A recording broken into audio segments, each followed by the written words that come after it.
అని చెప్తే తండ్రే రాస్తే తండ్రి కంటే డ్రైవర్ ముఖ్యమయ్యాడు అక్కడ.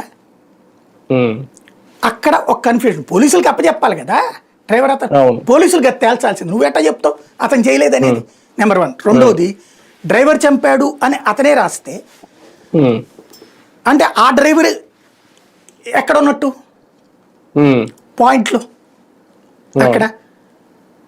ఇది ఇంకొక కన్ఫ్యూజన్. అంటే డ్రైవర్ పేరుని ఎవరో రాయించారు. ఇకపోతే చంపినటువంటి వాళ్ళు 3-4 ఇచ్చిన వాంగ్మూలం ఏంటి? ఆయన మీదన అంత హింసగా, అంటే సాధారణంగా ఫ్యాక్షన్ మర్డర్లో నరికేసి వెళ్ళిపోతారు కనబడకుండా, గవక్కం చేసేసి వెళ్ళిపోతారు. 1-2 అవర్స్ ఉన్నారు ఇంట్లో, మొత్తం వెతికారు.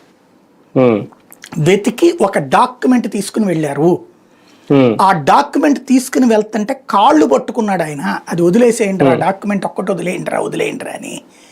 అది అడిగి అతని గుండెల మీద కూడా గుచ్చి అడిగి అతని చేత చెప్పించుకుని తీసుకున్నారు ఆ డాక్యుమెంట్.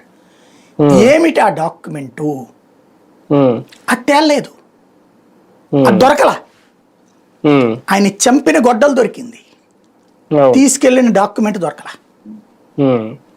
ఏంటి ఆ డాక్యుమెంట్?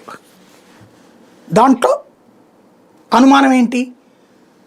అంతకుముందు సుధాసింగ్ దర్యాప్తులో తేలింది ఏంటి? ఆయన ముందు రిజిస్ట్రేషన్ చేయబోయాడు ప్రాపర్టీని, ఎవరు రెండో భార్య కొడుకు పేరుతో.